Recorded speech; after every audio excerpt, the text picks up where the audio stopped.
www.makingblackpages.com. You know, there are all kinds of specialties as we live our life. You got a car specialist, a earth specialist, and music specialist, and what have you. One thing that's often overlooked, though, as it relates to specialty, is specialty for children. You know, in medicine, you got people who are specialized in treating your eyes, the ophthalmologists and the orthopedists and the gastroenterologists and all of those different type specialties. But somehow I feel that not enough attention has been paid to the specialties for children, because they take a different kind of treatment and a different kind of understanding. So it takes people who specialize in that treatment to be able to treat them effectively. This is a call to action. Call to action. I'm your host, Alex Haversham, and I'm so happy and feel so appreciated and so warm to be in this beautiful facility, the Beverly Knight Olson Children's Hospital. And I saw it coming up, you know, I saw it when they broke ground. And to see how beautiful it is and how effective it is very, very heartwarming. And so we're going to talk about those specialties, and we're going to talk about the need for such a beautiful facility with MISSY UPSHAW. You got it. I kind of got tie-tongue there. And what's your position? So my work here at the Beverly Knight Olson Children's Hospital, I'm the Pediatric Service Line Director, as well as the project manager for this beautiful facility. Well, you did a phenomenal job. Thank you. So let's talk a little bit. You know, I heard some good news that, you know, from day one that you all opened, you began to service children in your emergency room, and that just kind of made you all feel good from then for down. Right.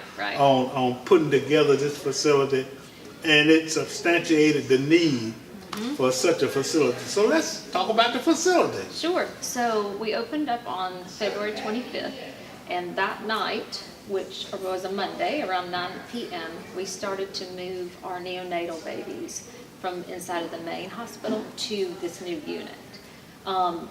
That was a very special move because, one, you're moving a very critical and infant child. Right.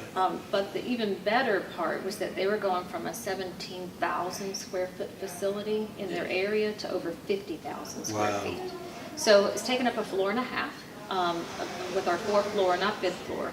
But we had 55 babies that we moved that day. Our capacity in the old space, or former space, was about 56 beds. And we added 10 additional beds here at this new facility. So now, what you mean neonatal? Neonatal means infant coming premature infant. Okay. So a neonate that could have really been premature, they can be premature anywhere from about 24, 23 weeks, all the way up to a healthy infant that may have some trouble at birth. So in between those, still meaning a baby that has just recently been born. But then the very need that we started seeing immediately was we went up to a 66-bed unit, so 10 more beds. But midweek, we had already been seeing up to 65 babies. Wow. So we have been on maternal diversion on and off for a couple of months, meaning that we didn't have the room to service that child or that mother because we were full. Already. That was before moving into the space. So now that we are in the space, we can breathe a little bit more and expand. So the neonatal space was almost immediate, the need that we saw. The other need that we saw very quickly was also the pediatric emergency room. And the pediatric emergency room is real special as well because we went from a 2,500 square foot space inside of an adult ER, so right down the road, to a 15,000 square feet, just for pediatrics, just for children. So we immediately saw that having, to me, of course, I'm a little biased, But to see the signs outside that say pediatric emergency room puts an extra set of comfort to a family or to parents, meaning we've got the pediatric specialist to back that up. So when your child comes to an emergency room, rather than a pediatric emergency room will have the specialist they need to take care of them. Well, talk a little bit about that, because I think that a lot of people may have thought that a doctor, any doctor, a general practitioner rather than a Right. pediatrician. Right. So they think that just because one happens to be trained in medicine, talk a little bit how there is a need for specialization Sure. as it relates to children and babies. Well, we always say around here that children are not small adults. So, That's a good one. and their needs are distinctly different than ours. Their needs and attention that they require right away when they get sick, because kids get sick real fast, but they get better real fast too. So you take, whether it's smaller amounts of medicines that they need, or if it's certain type of diagnostics that they need, all of that is kind of child-friendly or pediatricized, as we call it, to make sure that that fits the needs of that child, and not so much that in the main emergency room or in the main hospital that you have a 3-year-old that's next to an 80-year-old. Right. So we need to make sure that the child feels comfortable and the parents are comfortable. That's the big part. So there are other illnesses and other problems other than, neonatal and the pediatric emergency room. Talk about the other services that you are able to expand on as a result of the building of this facility. So one other, the whole thing's special to us, but another big part has been our dedicated pediatric ORs, our operating rooms.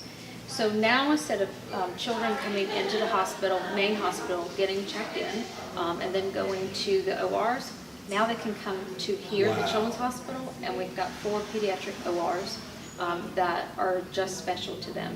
We've got technology in there that's state-of-the-art, we also have a welcoming system. So if you have a child that comes in, just say a 6-year-old child, they're being brought into the OR room. Now, actually, instead of going into a sterile environment, they'll see pictures, they'll see, somebody welcoming them, like a Disney, for instance, a Disney kind of theme when they come into the room. And one of the things we wanted to do that we've seen in other children's hospitals is that we have these fun little remote control cars. Wow. That they can actually get into and drive themselves to the ORs. So their last memory of actually going to the ORs is something a little bit special, rather than having a sterile wheelchair or gurney take them to the operating room. So I guess having that kind of specialization gives a lot of comfort, not only to the children, but to the parents too. Right. Because, and then you can address this, but I think that it makes, parents love their kids. Right. And anytime anything happens to their children, then they are very, very concerned, of course. Right. But talk a little bit about how this helps to relieve the pain and the anxiety by having this facility. More than anything, I feel like a family-friendly environment goes a long way with not just the child, but for the parents or for the extended family. Because the thing we really do here at Children's is that we want to cater not just to the child, but we want to cater to the actual family. Because you have extended family that comes. You have not just the child or the patient, but a sibling may be there. You may have a grandparent or aunts and uncles. And we know that extended family wants to make sure their child or their niece or nephew is taken care of. So we have those types of areas that we wanted to expand like this, and even in the waiting rooms upstairs, that's airy, it's open, it's bright, and you just get a different feel than being here rather than being somewhere else in an adult facility. That's outstanding, and that's very important. Well, let's kind of go back to the beginning. Sure. I mean, this was a conceptualization. Talk a little bit about how this came to a reality, because everything starts with an idea. It does. And every time someone gets an idea, it doesn't necessarily result into fruition. Right, you're very But correct. this went from an idea to fruition. So talk a little bit about, why, the management and others thought that it would be important Right. to build this facility, because of course it's expensive. So talk a little bit about what drove that. Sure. Also discuss, the tentacles that supported Sure. this coming to fruition. Okay. Well, we started really, and I would say rather than an idea, it was a dream, really, Okay, of the okay. community, really, Right, from right. not just our patient families, but our pediatricians.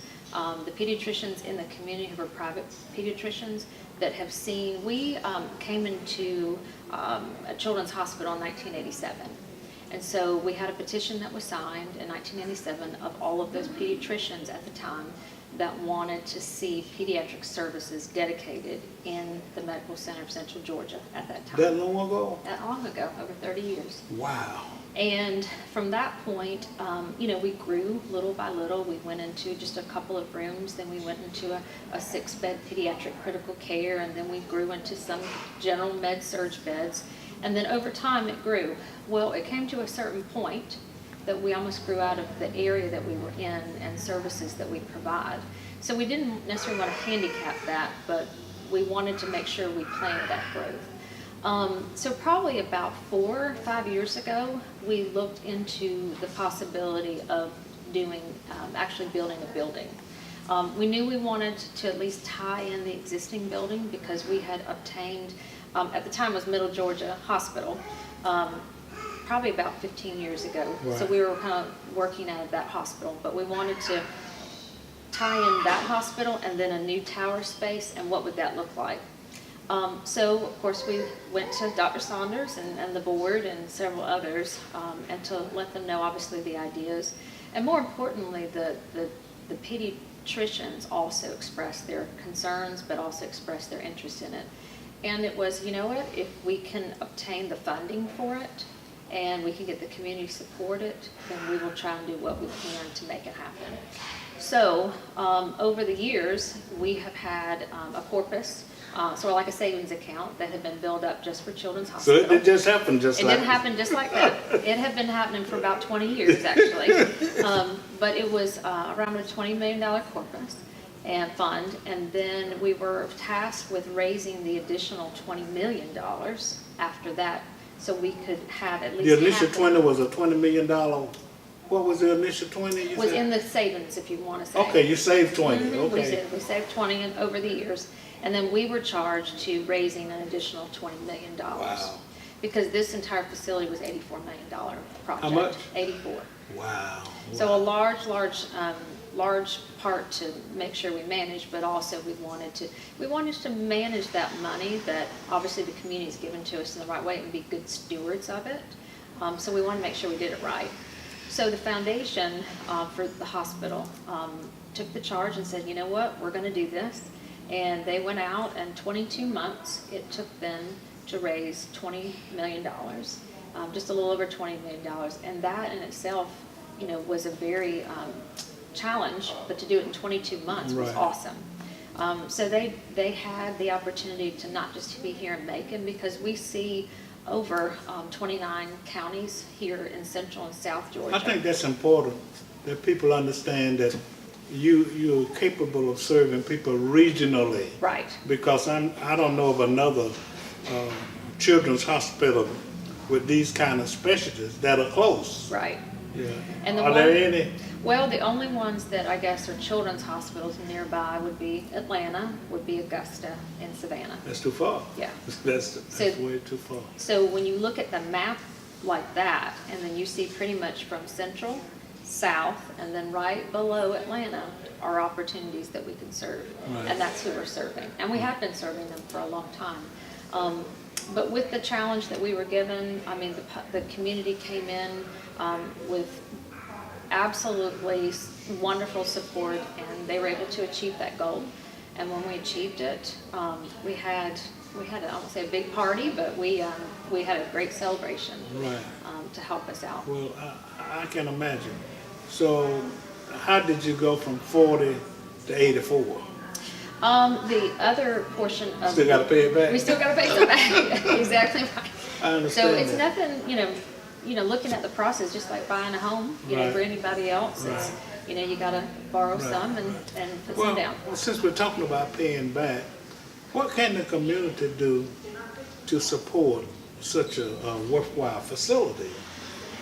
You And- glad I asked that question? No, because there's a whole lot that they can do. That's what I said. Are you glad that I asked? I'm it? glad that you asked that, because even though we're opening this facility, we're 11 days into the operations of it. Wow. We're still gonna be needing more things. That technology changes all the time, and getting better with time. So there are always things that folks can do to continue to donate. Just because we reached that particular goal for fundraising doesn't mean that we don't need the funds anymore.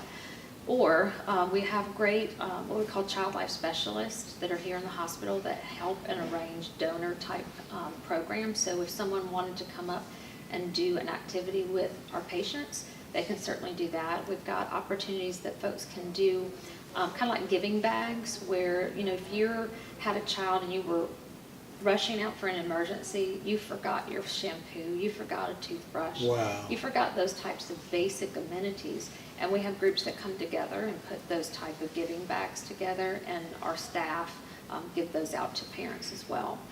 So we have stories like that over and over that and believe me, if you dream it, we probably can find a way to make it happen. That's outstanding. So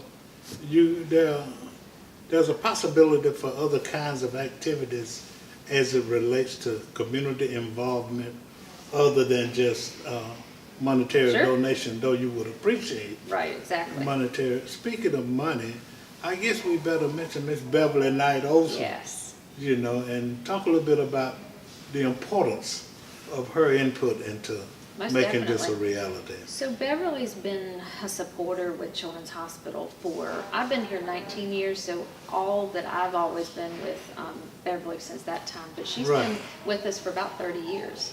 And in that time period, she has always wanted that opportunity to help children, whether it's starting a golf tournament or whether it's coming to the hospital and actually working with the kids on activities.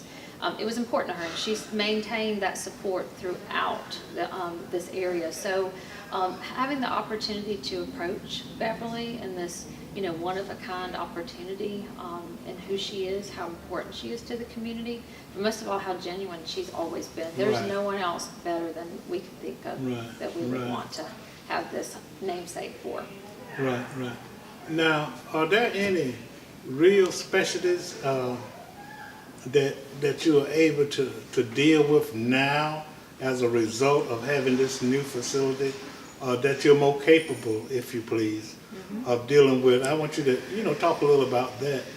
But I also we need to talk about, when and who should come, to the hospital. Right, right. Because you want it to be appropriate, because, you still have pediatricians. Correct. So talk a little bit about that, because I don't think you won't. How is one referred to Sure. come to the children? So a couple of different ways. Like my child, if my child was having something, that I needed as an emergency, because my son used the hospital, we used the services, so we've been on the other side of these services. He went to the emergency room. And so that is a way, I guess, that you would be able to get, housed as an inpatient. The other ways is having your pediatrician refer a particular specialist to your, whether it's a GI, like you mentioned earlier, or it's, a CT scan that they may need, or an MRI, those types of things. The physician would actually refer them, and that service would be located here in the hospital. Now, some of the specialty services, like we mentioned, GI, the orthopedic, those types of things, have their own offices. We're going to take a break, and I want Sure. you to talk a little bit more about those specialties when we come back. This is a call to action. A call to I'm action. your host, Alex Habersham, interviewing Miss MISSY UPSHAW There you go. at the Children's Hospital, and having just a very interesting conversation about this facility. We'll be right back. This is Alex Habersham, publisher of the new Macon, Middle Georgia Black Pages and Resource Guide. The 2019-2020 edition is available in print and online. So you don't want to miss the opportunity to view this book. You can see it online at www.maconblackpages.com. And if you want a hard copy, call us at the office, 478-464-0074. The new Black Pages featuring young entrepreneurs and professionals. Get www.makingblackpages.com. I'm your host, Alex Habersham. I'm interviewing Miss Missy UPSHAW. What's your title again? It is Pediatric Service Line Director and Project Manager. Okay, Pediatric Service Line Director and Project Manager for the Beverly Olson Children's Hospital, located in beautiful downtown Macon. And I guarantee you that this facility has added phenomenal, beautiful facility. So it's adding to the beauty of downtown Macon. Now, in the event that somebody wanted to just see this facility Sure. or learn more about it, talk about coming to see it, and then also talk about how one can learn more Sure. about the facility. So we definitely encourage them to give us a call and schedule a tour if you have a group or anything like that they would like to come do that. We'd be more than happy to show off because it's the community that built this Right. wonderful structure. Right. So they would just be able to call our front desk and we'll be more than happy to see what we can do about scheduling a tour. Okay. Now, we also wanted to talk a little bit more about the specialties Sure. that are available here at this hospital. So one thing you had asked me was what are some of the things we could not do or didn't have the capability to do prior to this? And two things come to mind as our operating rooms. That has been such a wonderful addition that we have those just dedicated because we're not trying to fight for block time, with surgeons getting in all of the surgeries they need. Last year we did over about 3,100 surgeries, just pediatric surgeries. So having the need to kind of expand that has been wonderful. And then also the emergency room has been another need because we want kids to come to the right place that is serving the right type of treatment, not going to another place than having to be transferred here. Because a lot of times that's what happens. I think you need to repeat, though you've already mentioned it, how there is a need, that it's just not pie in the sky. Right. When you talk about the need to have a specialized facility Right. for children and young people and babies. So we also say when looking at our population of who we serve, 70% of our population that we serve is Medicaid population. So it's not necessarily a matter of making money here, it's a matter of mission. It's a matter of taking care of our children, taking care of our community because they're going to end up taking care of us. So those are the most important things that we know we can, if we take care of our children, we take care of those around us, then that village is going to help support them. I want to put a pin in that because a lot of people don't realize the kind of contributions, not necessarily for pay, Right. that this facility gives, and with 70% Right. being Medicaid. patients, Right. State funded. state funded, that means that we'll talk about the difference in Medicaid and paid. Well, you have private insurance, obviously, which is, probably roughly about 25% of who we have. And then you have the Medicaid population, who are those that parents may not make, a lot of money to afford insurance. But thankfully in Georgia, every child is covered with some sort of care, like Medicaid or Peach Care. So we have those type, of coverage that those kids will have. So we're very grateful for that. But you're also dealing with all types of different socioeconomics. So it's not one particular type of population that we see. We see all kinds Everybody, of. We do. yeah. And then we also say that no child's turned away regardless of the ability to pay. Yeah, and that's so important because, parents love their kid, and every child deserves the right, Right. To be seen and to receive treatment. So is there anything else, any specialty or any kind of program or feature that you would like to mention before we close it out? Sure. Well, we're consistently recruiting with specialists to come here to Macon and serve more of our needs. So some things we hope that we'll be able to provide in the near future. Now, what you mean recruiting specialists? Means we're trying to get other specialists maybe that we don't have now Okay. to come to Macon. And really one of the things that a lot of times will help in our favor is to have a facility like this that they can see that we have for children. So I won't say it's a recruiting tool, but a lot of times if we're able to see it and we'll be able to offer it here while they're here interviewing for positions, then it helps. So there's room for additional specialists? Oh, there is. And matter of fact, there's room for even space. We're structured to add 2 floors on top of this facility. So we're very much structured for continued growth. Okay, well, if you got an uncle out there who is a specialist in a given area and wants to move to a beautiful city with a beautiful facility, tell them to call Miss Missy and We'll get them on the roster. they're taking applications, at least. This is a call to action. A call to action. I'm your host, Alex Habersham, having interviewed Miss Missy UPSHAW of the Beverly Knight Olson Children's Hospital. I'm sure that she'll join me in thanking everybody. Most definitely. Everybody. Miss Beverly and everybody else. And we thank whoever had the dream, that they... Our local pediatricians. Yeah, pediatricians, so that it can move from that dream to this kind of reality, which is a phenomenal facility and serving a much needed need in our community. I appreciate you. No problem. We appreciate you coming to visit us. I appreciate your enthusiasm. And don't forget, now is that a website? Yes, there is. So it's children'shospitalnh.org. Okay, and a phone. Phone number would be 633-KIDS, KIDS. 478-633-KIDS. Ain't that cute? It is. This is a call to action. Call to action. I'm your host, Alex Habersham. Have a great day.